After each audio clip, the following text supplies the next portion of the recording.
Allora, noi chiacchieravamo fuori onda e raccontavo cose anche secondo me interessanti, visto che sono ufficiali si possono anche dire, no? Nicola Mazzonetto.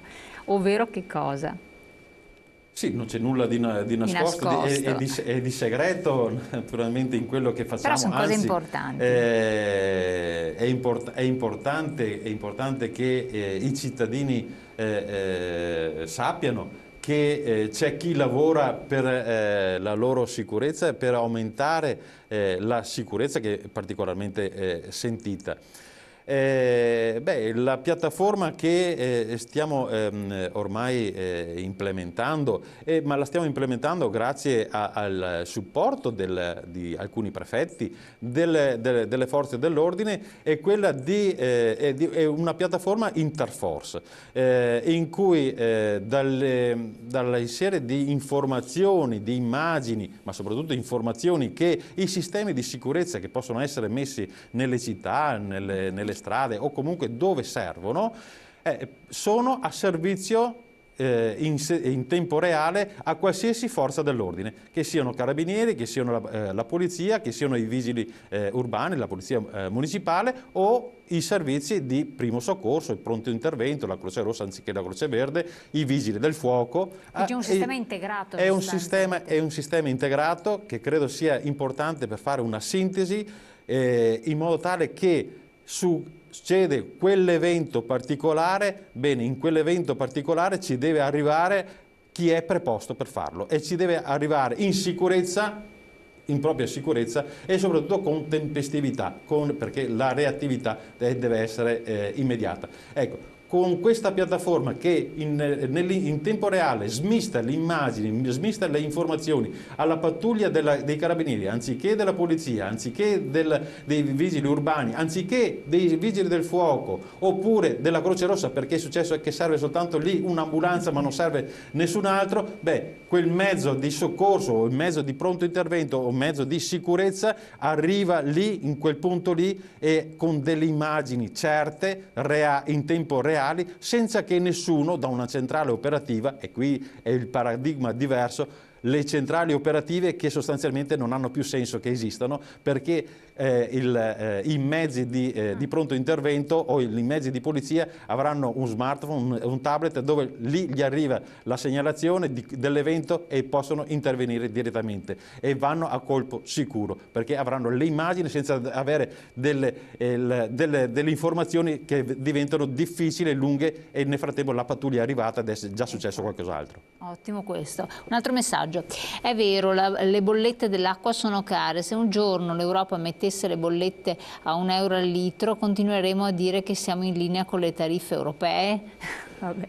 No, assolutamente no. Mi auguro che €1 al litro non ci arriveremo mai dal rubinetto, perché in ogni famiglia consuma ettolitri di acqua potabile, acqua bevibile e sicuramente a un centesimo rispetto a una bottiglia di acqua. Quindi no, assolutamente no, €1 al litro di acqua dal rubinetto non deve mai arrivare a esserci. Quindi voglio rassicurare il telespettatore o telespettatrice che ha dato questa segnalazione, accetto ben volentieri la sfida che non si arriverà mai a un litro, a farlo costare €1 un litro di acqua.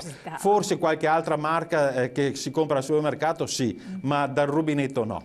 A Milano il biglietto verrà rincarato a €2, ma almeno i mezzi passano spesso e vanno pressoché dappertutto, soprattutto la metro. Ci vorrebbe a Padova un tram totalmente a corsia preferenziale e vedrete come cambiano le cose. Anna. Sì, Milano, la Lombardia direi è molto in linea con il modello veneto. Nel caso specifico di Padova, a Padova si stanno aprendo le buste perché c'è stata la gara e quindi vedremo chi si aggiudicherà per i prossimi anni il servizio del trasporto pubblico locale padovano. Ecco, anche qui una particolarità molto, molto interessante. Ringrazio ringrazio questa segnalazione perché le aziende, un raggruppamento di aziende associate alla Conservizi del Veneto ha partecipato alla gara di Padova e l'azienda di Verona, la TV di Verona, l'azienda e la TVO di San Donà di Padova, di San Donà di Piave e un'azienda privata, la Linea, che è una linea di un privato, si sono messi assieme, si sono raggruppate per partecipare alla gara di Padova. Cosa vuol dire questo? Vuol dire che abbiamo, le nostre aziende hanno dei numeri che possono competere fuori dal proprio territorio locale e mettersi in competizione con le Ferrovie dello Stato, che è un colosso, è un grande Golia. Sappiamo che Padova in questo momento è servita da Busitalia, che è una società del gruppo delle Ferrovie dello Stato. Bene, si dovrà confrontare con un raggruppamento di aziende di trasporto pubblico della Conservizi. Questa è la dimostrazione che il Davide contro Golia, vedremo chi vincerà. Ma questo non implicherebbe dei cambi negli orari, nelle tratte, nelle cose, oppure può essere un'occasione di revisione globale in base a quelle che sono le domande dell'utenza, secondo lei? Sappiamo che le aziende, sappiamo che le aziende del raggruppamento che hanno partecipato alla gara di Padova hanno proposto una rivisitazione del servizio, sicuramente una rivisitazione in meglio del servizio e a costi tutto sommato del biglietto che non variano. Soprattutto è una cosa importante anche con la unificazione, cosa che in questo momento Busitalia non ha fatto, in questi anni non ha unificato il servizio del trasporto urbano con quello extraurbano, mentre invece le aziende del raggruppamento della Conservizi del Veneto, ripeto, la TV di Verona, la TVO di San Donà di Piave e il gruppo La Linea hanno invece portato e lo porteranno nell'offerta che hanno fatto, hanno anche unificato questo servizio e credo che questo andrà a tutto vantaggio se vinceranno la gara, ovviamente andranno a tutto vantaggio dei cittadini di Padova. Perfetto. Voglio affrontare anche la questione comunque della formazione, perché è importante, perché voi avete puntato sulla formazione delle persone, cioè per raggiungere certi risultati bisogna che le persone siano preparate, stimolate, incentivate, non lasciate lì a proseguire nell'ordinarietà. E quindi quanto è importante per voi quindi questi corsi, l'Academy, sostanzialmente avete aperto una vera e propria accademia di formazione? Sì, non c'è innovazione se non c'è un'adeguata preparazione e quindi non c'è un'adeguata formazione.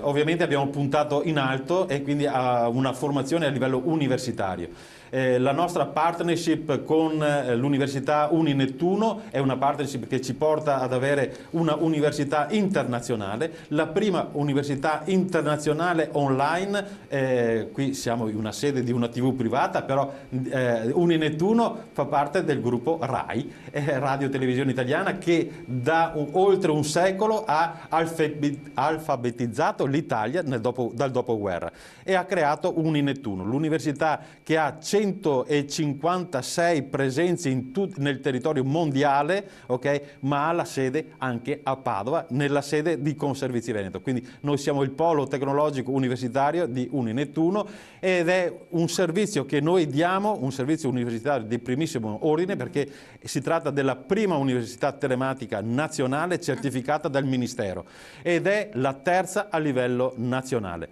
La prima università telematica mondiale premiata lo scorso anno a Dubai come la migliore piattaforma universitaria telematica, e Conservizi Veneto ha puntato in alto, ha puntato ovviamente al meglio e lo forniamo, lo diamo a disposizione dei cittadini del Veneto. Ce l'abbiamo e la sede ce l'abbiamo a Padova. Perfetto, siamo arrivati in chiusura. Solo una cosa, corsi di formazione e selezione del personale, vero? Quindi questo è importante. Sì, è importante che le aziende sane che assumono, perché in questo momento ci sono le aziende nostre associate che assumono e quindi è importante che le nostre aziende associate assumano persone qualificate e come associazione naturalmente diamo una mano alle associate per selezionare, per cercare le migliori figure professionali da portare al proprio interno. Chi fosse interessato, a chi deve rivolgersi o chi deve scrivere? Avete un sito, una mail? Ci possono scrivere direttamente a Conservizi Veneto, quindi con riferimento a Conservizi, direttamente a Conservizi Veneto. Potete scrivere direttamente a me, direttore@conserviziveneto.net o comunque nel nostro sito conserviziveneto.net e ci siamo. Perfetto, direttore, grazie mille, ci ha fatto un quadro velocissimo, rapidissimo di tante cose, tante novità. Per fortuna possiamo chiudere con un sorriso, quindi sono positive per tutti quanti i cittadini, questo, oltre che per chi lavora per queste aziende e per le prospettive che si apriranno. Grazie ancora, buon proseguimento e buon lavoro. Grazie anche a voi.